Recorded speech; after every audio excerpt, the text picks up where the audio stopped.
Okay, three, two. Wait, do you want to do it or me? I can do it. Okay, three, two, one, and go. Hi, it's Rain from Geek Girl Rants, And Jason from the Comic Gaunt, and you have found the Moonlight Geek Podcast. the podcast you tell everyone or no one about. Or, whatever you want. Yes. I still say we need to get some kind of swag and just have the name like blurred or something so that Yes. people might or might not be able to tell what it is. That'd be pretty awesome. Not even gonna lie. So what are we talking about today? This time around, because we talk so much about the comic book movies and such, I thought maybe we should talk about some comics that should not be made into movies. Okay. And not just because, they have horrible characters or storylines or plots or something, but because either they just wouldn't be able to be translated well on the screen, or they're just so good on the page. Okay. Yeah, okay. I get that. Okay. I had to wrap my mind around that because I was like, oh, we were talking earlier about that movie, The Pro. That's not the kind for a certain crowd, that is a movie that can be made. Exactly. It's gonna be interesting. For those who don't know, it's a movie about a prostitute who gets superpowers. Yeah, go ahead and buy that comic. Just don't show it to your kids. No, it's like I have a comic book that is listed on my head, but it definitely can never be made to a movie. Ever. Okay. It is in it. The story I'm particularly talking about was the original run of Crossed. Okay. Crossed is a somewhat zombie book. Basically, zombies in this universe are not really zombies. They never figure out what they exactly are. They're the equivalent of zombies who keep all their intelligence, except all their intelligence, skills, strength, all that good stuff, but they give in to every desire they have, violent or otherwise. The reason, and unlike a normal zombie, book like Walking Dead, whatnot, this one actually it talks like Walking Dead. It talks about the people. It's just with these zombies, they are absolutely the most terrifying things in the entire world. Because they killing you is not. They don't really need to kill you. You can become across through touch, blood, any kind of bodily fluid mixing.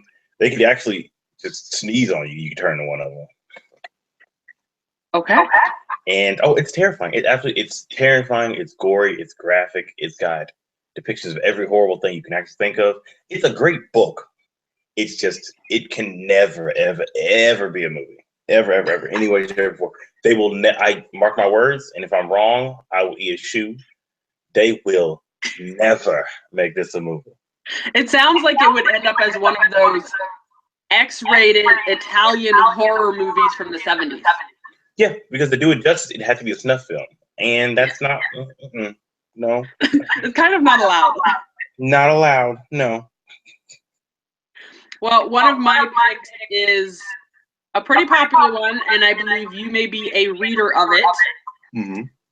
That would be Saga. Yes. Oh, yes.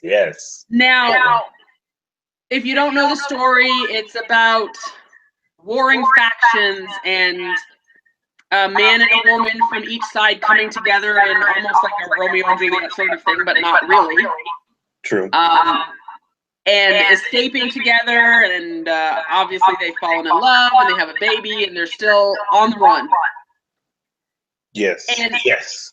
It's such a well-told story, and it's won awards for the sake of its diversity and the stories that it tells.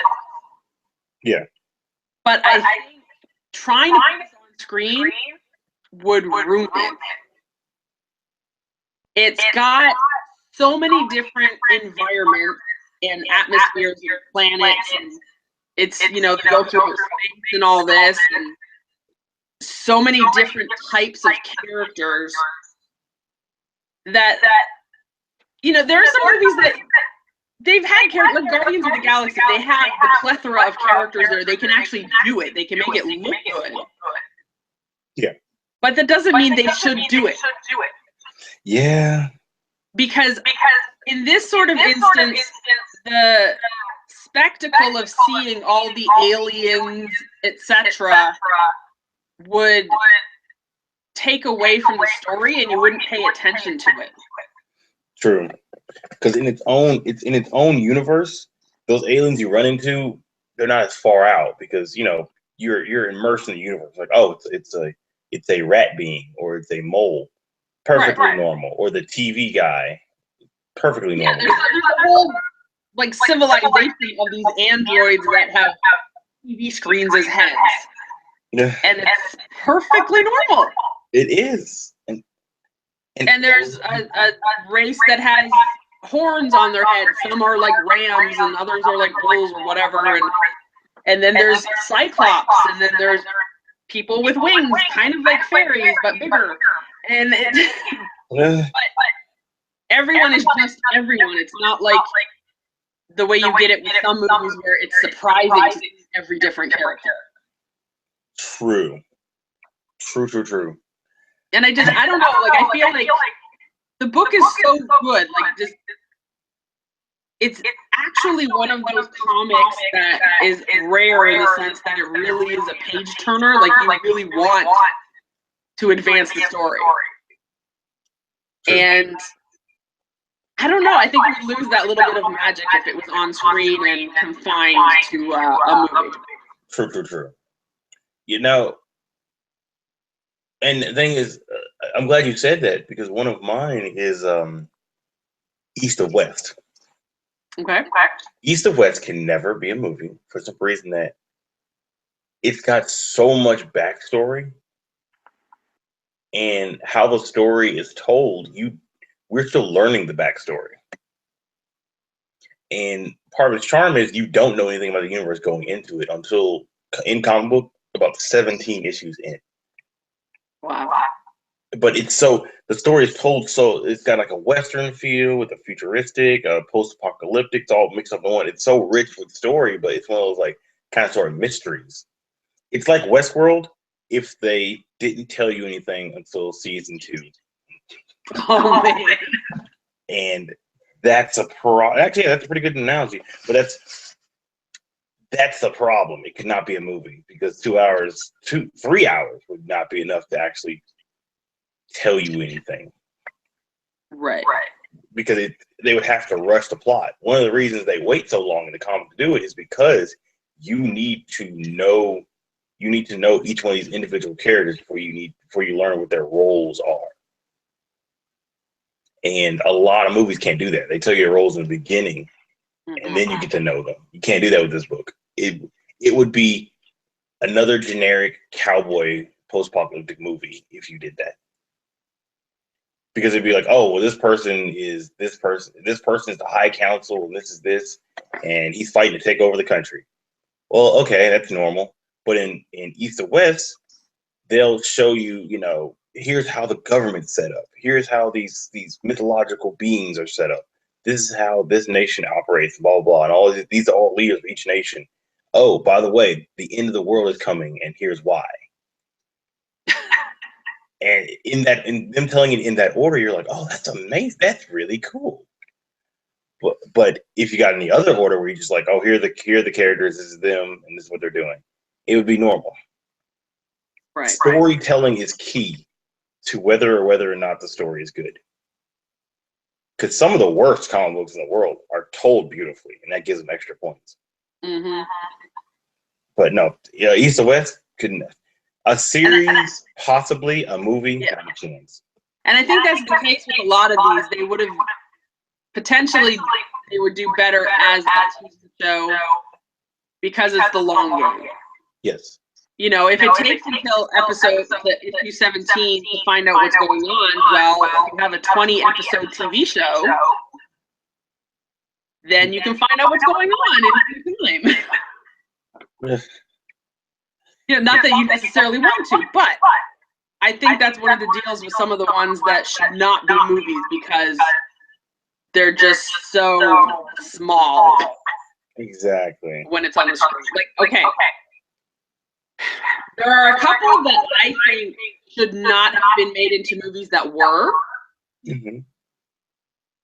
And they're both Alan Moore. And one is League of Extraordinary Gentlemen.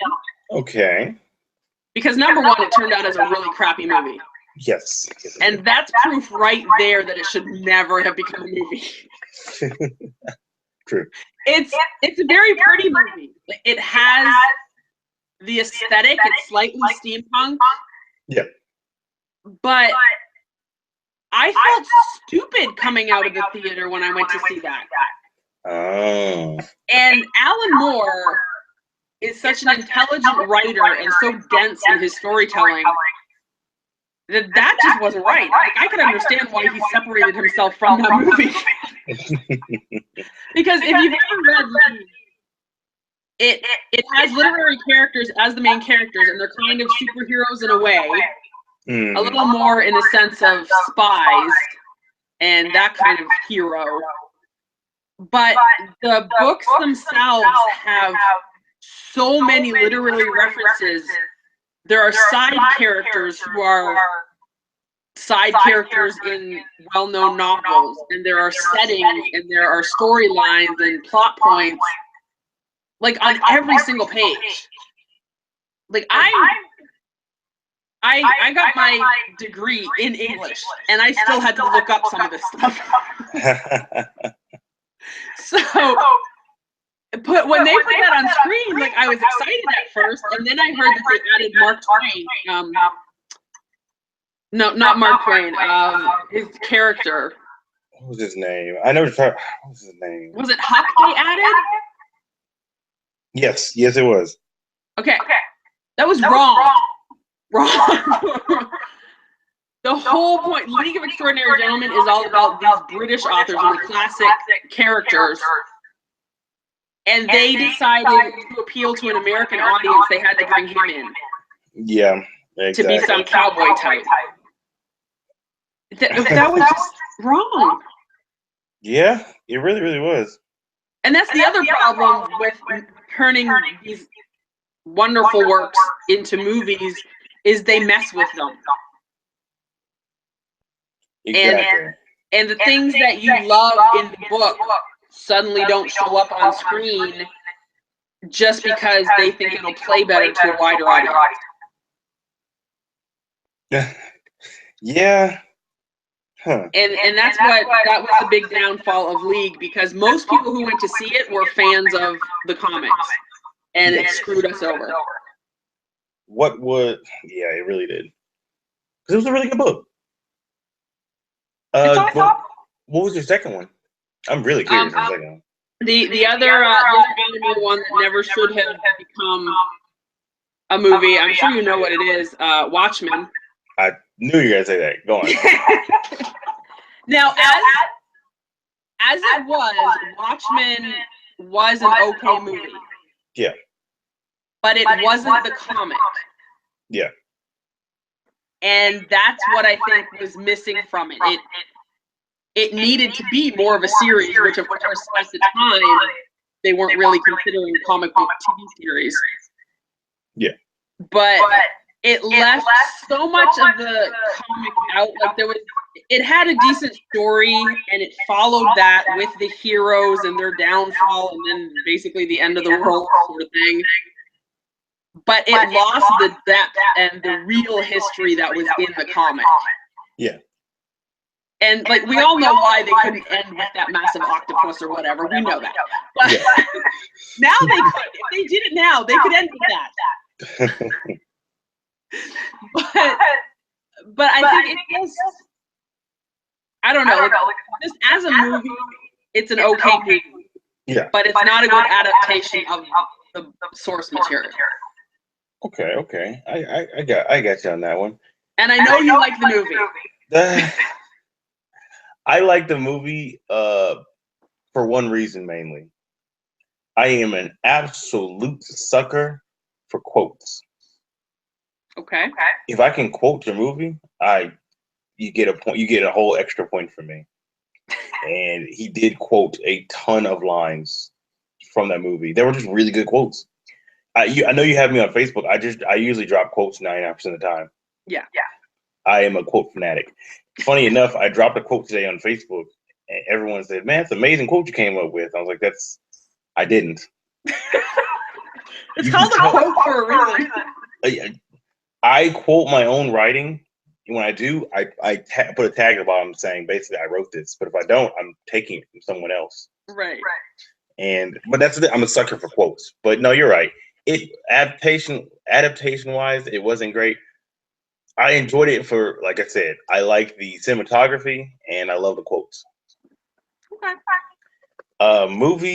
Stuff that came a movie that probably shouldn't have been. That's interesting. That's a hard time.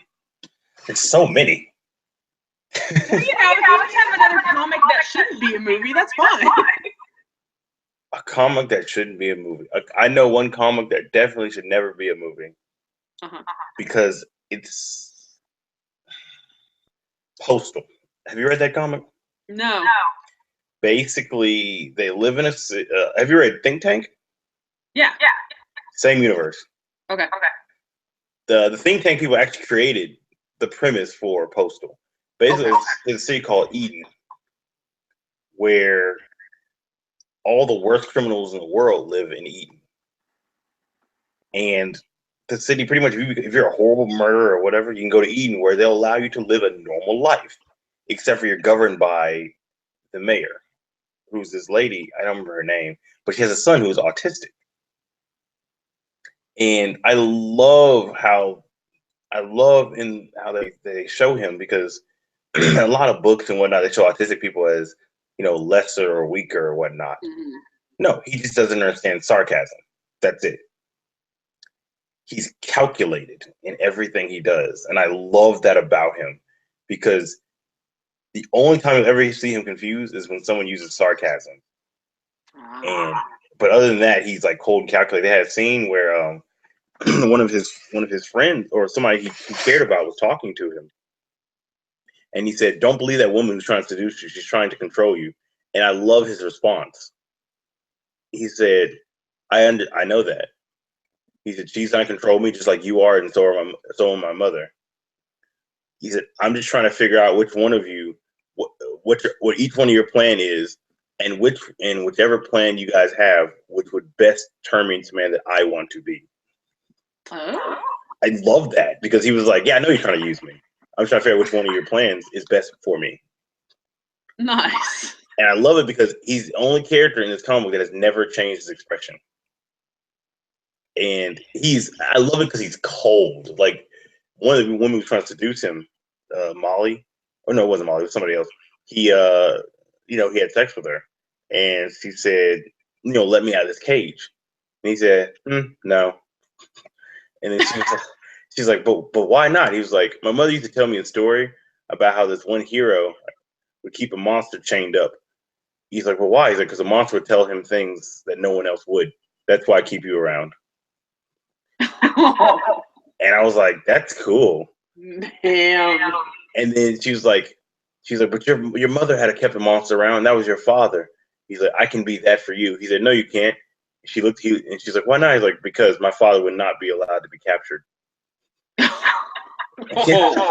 And I was like, I loved it because all his comebacks are not sarcastic; they're completely serious. Right. But the reason that cannot be a comic book movie is because I know, without question, they would have a scene where he's showing actual emotions. And he can't do. Part of his character has never changed expressions. He's deadpan. I'm talking Keanu Reeves, like in the beginning of his career, deadpan. Like, you're not going to see anything out of him. Nice. And I love that.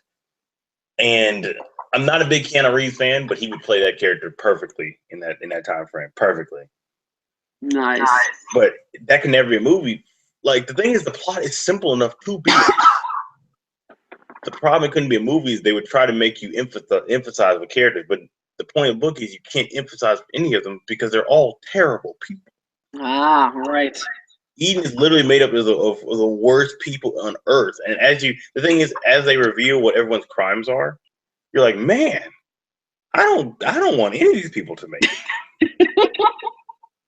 Literally, the only people they've killed in that book are the worst people. They killed like a pedophile and they killed like a rapist. Okay. And like, obviously you don't feel for them, but like when they get killed, I was like, oh, good.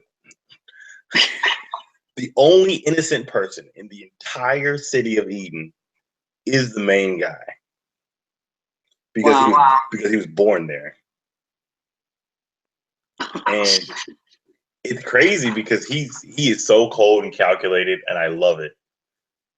I absolutely love it because so for you, it's not that they can't get the look and feel of the comic right, the characterizations themselves.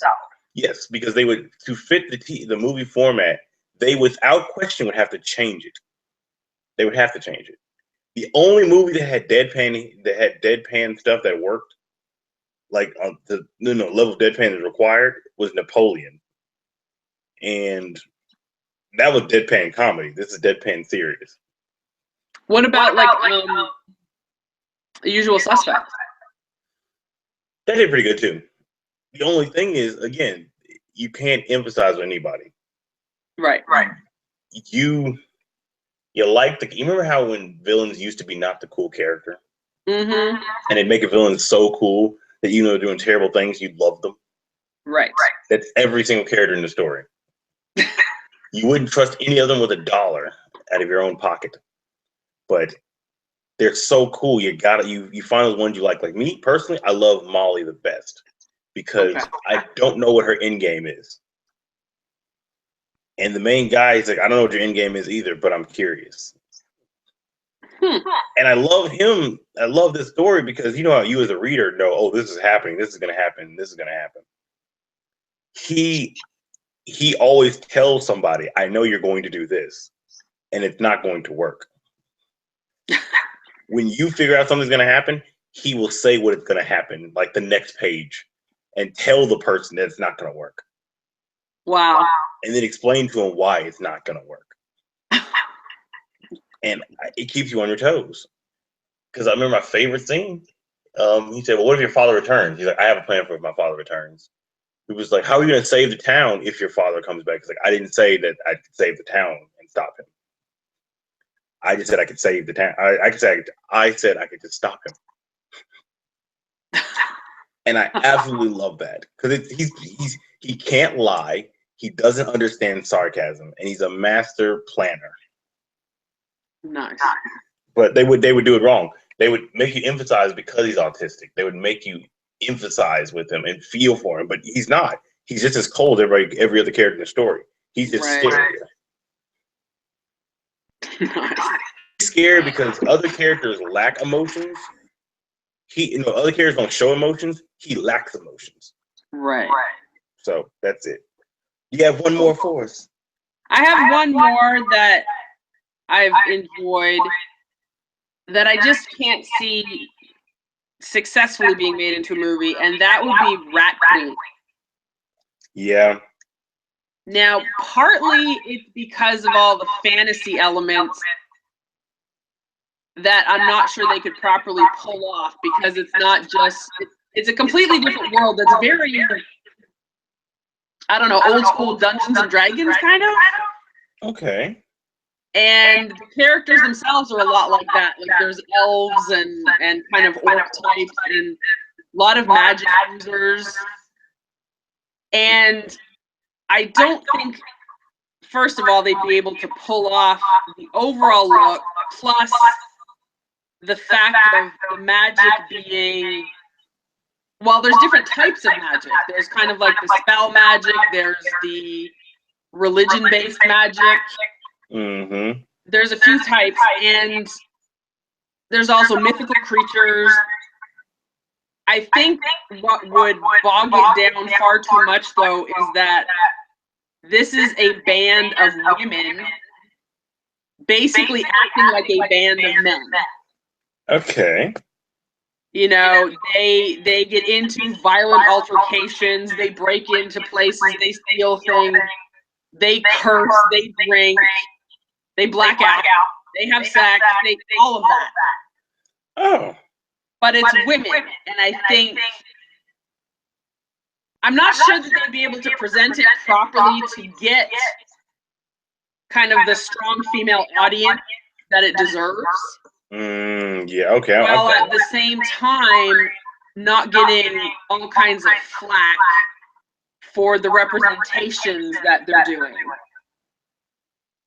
So it's kind of like you've had movies like Bridesmaids and stuff like that that are kind of like the girl power, we can act like guys kind of movies.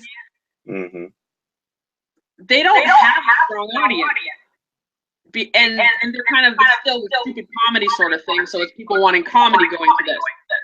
True. But Rat Queen would be people wanting the comic movie, the fantasy world, the action, and it would be a lot of bloody action too.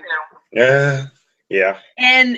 But they're reasonably likable characters, and they're smartasses, and so there's a bit of humor, but I don't know, there's just so much in that book that I don't think they could properly get it made to reflect what the book really is like. Yeah. And they would get bogged down in the costuming department, because you know that they could not just give them the outfits they wear in the comic. They'd all have to be like sexy, skimpy outfits. They would. You know, and I'll admit, a couple of the outfits would kind of go in that direction. I've seen some awesome cosplay of some of these outfits. Yeah. But the rest of them wear, like, you know, the typical townsfolk garb that you'd see in Dungeons and Dragons, or one of them's more of a warrior, so she kind of wears some armor and stuff. I mean, I just feel like they would sex it up too much, and that would take away the, you know, female empowerment message they're trying to get. Mm-hmm. I don't know. It would be ruined. It would be ruined. Ruined, completely ruined. I am glad you said that, because one comic that I know, oh man, I love the comic, but it could never, ever, ever, ever be, because it's in the same vein as yours. It can never be properly translated. Have you ever read the book Empowered? Yes. Love the book. Never could be in a movie. No. Because explaining it to other comic book nerds is already hard enough. So a movie about this? No. For you people who don't know, this book is about a woman who has a alien suit that basically tears when it gives her super strength, but it tears very, very easily. We find out later that it tears because it's tied to her confidence, and she's bullied. And it sounds like a great concept, except for she can't wear clothes underneath it. It's basically skin for her. Yeah. And so it ends up looking like the book is one of those books, and it might be, you know, might be marketed that way, but it's one of those books where it's like a big tits and ass kind of book, because it gets torn and she's wearing basically nothing under it, and she can be tied up. The whole gig for giving for the first 2 volumes, she can be tied up very easily and captured. But it's a story about a character coming into their own, about confidence, about being bullied, about all it. It's a great emotional story. Mm-hmm. It's just, if you just come in and read the first, you know, volume, you're like, what is this? And if they were doing it to a movie, they would have to skip all that growth and development that they did in the first 2 or 3 volumes, and just skip right to either her kicking butt, or they just make it one of those, look at me, I'm a shapely woman kind of thing. Yeah. And that's not what the book's about. The book is literally called Empowered, and she's called Empowered. But people are more visual than anything, and visually speaking, it would look like a Baywatch movie. Yeah. But it's not. It's so rich with story, but it would definitely look like a Baywatch movie. And I wouldn't be mad if people thought that, because looks like it would be. Like I own some of the volumes, and I'm trying to. I have to explain to people. No, that's not exactly what it's about. Yeah, I know it looks weird, but it's not. Yeah, pay attention to the words. So, yes, pay attention to the words, please and thank you. But I understand if people think the wrong thing about it. I totally get that because it is something. But the thing is, if it was made into a movie and they decided they didn't want to start that way, they would invariably do the whole flashback thing, which would make it worse. Yeah, because it would make it look like, oh, we have this proud hero, and they look back and they saw her literally bumbling origin stories. Mm-hmm. And because she was goofy, her whole point was she was terrible at her job. Right. Like, what kind of hero who is known for being captured? Plus, her rogue gallery developed with her. I absolutely love her rogue gallery, and I love her friends. And they developed with her. And plus the whole fact that this book does have a lot of sex. There you go. But it adds to the story. But no, it has an insane amount of sex. So that, which I still to this day do not remember or know how her suit works to where how she can take it off. Because they do make it. I think it can take off normally, but they do make it a point that it's part of her skin now. So I don't understand. Whatever. We're just not going to ask questions. I'm just not going to ask. I think we pretty much covered the topic at this point. Yeah. I do have to say, I have one character who I think should not have a movie. They have talked about giving him one for quite a while. And because of the success of the Deadpool movie, that talk has gotten a little bit heavier over the past year or so. And that would be Lobo. Yeah. Now, I have loved Lobo since I was a teenager. Amazingly, that was one of the first comics I bought, was some Lobo titles, alongside Dark Knight and She-Hulk. Yeah. I had quite the combination. But I've always loved him. I love maybe it's because I love the mercenary kind of character. Like, you don't love them, you don't hate them. They're kind of in the middle, but they have it's kind of like the villain you love to hate thing. Yeah. But there's no way they can cast him. That's true. For one thing, because if they truly do a real Lobo and not the jacked up anime looking one they came out with a couple years ago. See, the thing he's one of the two characters that I believe cannot get movies. It's him and Namor, and let me explain why. I actually watched a couple things, but they explained it. They are very pivotal and very, very 90s characters. You do know they're doing a Namor movie, right? Really? Yes. Ugh, I don't know. So there goes that argument. But they shouldn't though, because with him, he's so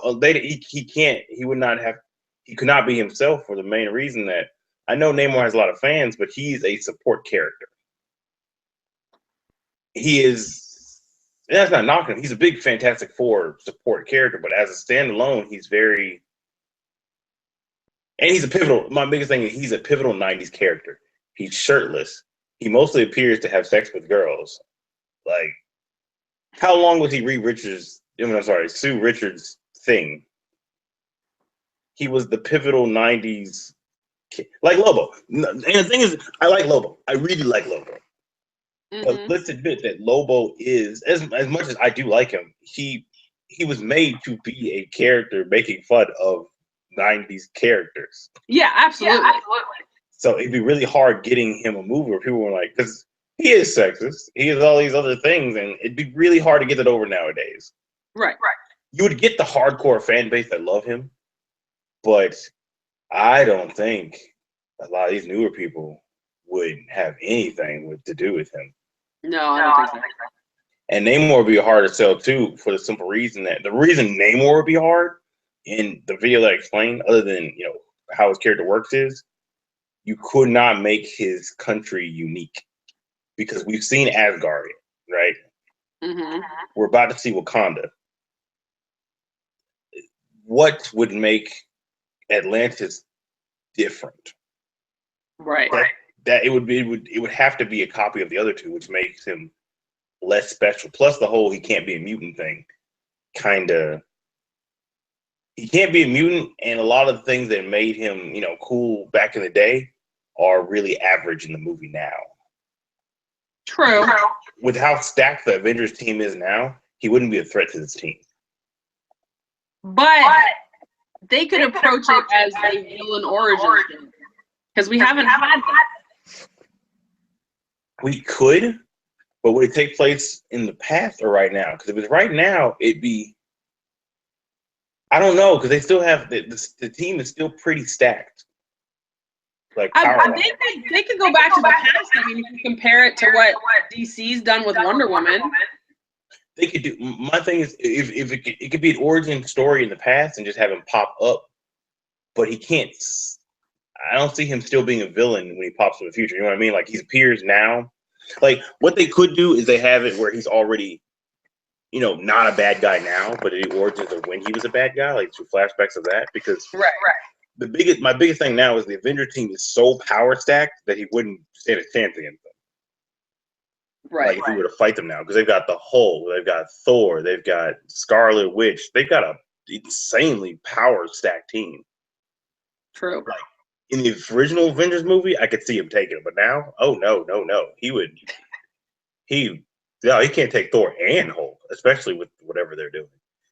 With that, my only kicker with them is they could have made these characters, but the time right now would be really hard. At the beginning of the MCU, I could see Namor being in there. Right. It'd be hard having him on the Avengers movie but not join the team because they lean toward everyone they fight that they don't kill joins the team. Well, the thing is, though, Namor's been part of other teams. That's true. Like, he was actually on the Defenders, and he was part of the Illuminati as well. Yes. And that's what makes it weird because, like, the prominent team is the Avengers, and I think he's one of the few the few characters who's never been an Avenger. Has he ever been an Avenger? No, I don't think. I think he's worked with not the X-Men, Dark X-Men, was it? Yes, he did. But he hasn't worked with the Avengers. That's weird. He's like one of the 8 people who hasn't been an Avenger. Weird. Yeah, no kidding. But well, it worked because like Defenders, for some reason they don't want to do a Defenders thing. Because I was talking to a mutual friend of ours, Thomas, mm-hmm. and he was talking about how this team for the Netflix thing isn't the Defenders. They are basically that lineup is, I can't remember what team he said it was. The Marvel Knights, that's what it is. So he doesn't know if they're going to do a Defenders thing. So his main team that I know him on is the Defenders, but they seem to not be doing that. Well, see, the Defenders has always had different team members, though. That's true, but they've swapped people out a lot more. They're not as tight a team as the Avengers. That's true. The way he was explaining it to me, him and the other person there, they were explaining to me that the team they have that they're calling the Avengers, or they're calling the Defenders, is not one of the more well-known members of the team. They're the Marvel Knights. And it was weird that they called them Defenders as opposed to Marvel Knights. And I don't know where they could fit Namor in there. Because he can't be a defender because the team roster, he outpowers everyone on that team by a mile. Right. But he can't. It'd be weird fitting him in there. He could be in the universe, but kind of like how Captain Marvel is, where he's there, but I don't see him interacting with anyone. Well, see, the thing is, the Defenders have been made up of members like Hulk and Doctor Strange, and they've had heavyweight members. True. But the kicker that kind of throws it off a little bit for me is they don't do crossover between TV shows. Exactly. So it's like, I don't know. Little hints and that's it. Yeah, and the dude made a point that I'm not crossing that stuff over. So it's weird. I don't know where he'd fit. Because it's so late. Now that we've gone completely off track. That's true. But it's just last note on that. It's just weird how he would fit because of all the rules established and what's going where. It's very messy, and even with Spider-Man, Spider-Man's weird to me because I didn't know that people didn't know that they were borrowing Spider-Man. Mm-hmm. A lot of my friends thought they were keeping. I was like, oh no, they wouldn't give up their biggest cash cow. Yeah, I think they said that might even be done after Homecoming. They said 3 movies: Homecoming, the next Avengers movie, and Homecoming sequel. Basically, right. They're keeping the same actor. It's just they're doing a shared thing for that. Yeah. Well, Sony still owns it. Yeah. And is giving it to Marvel because really Marvel distributing gives them more money. Yeah, and and they can both benefit each other. It's kind of like the Hulk deal where Marvel doesn't own the rights to Hulk, but they have a deal where they can use him in team movies, no solo movies, but team movies. Right. So it's like a weird thing. We should have a whole other episode about teams. Yes, we should. We should. Because that's all we've been thinking about for the past 2 minutes. Okay, so back to comics that should not be movies. I think we've kind of covered our basic ones, and we're going to cringe as soon as we hear every single one of them being made into a movie. Oh, absolutely. So, I guess I'll just say, from Geek Girl Rants, this is Rain. And this is Jason from The Comic Joint. You've been listening to Moonlight Geek. Yes, you have. We'll see you guys next time. Bye.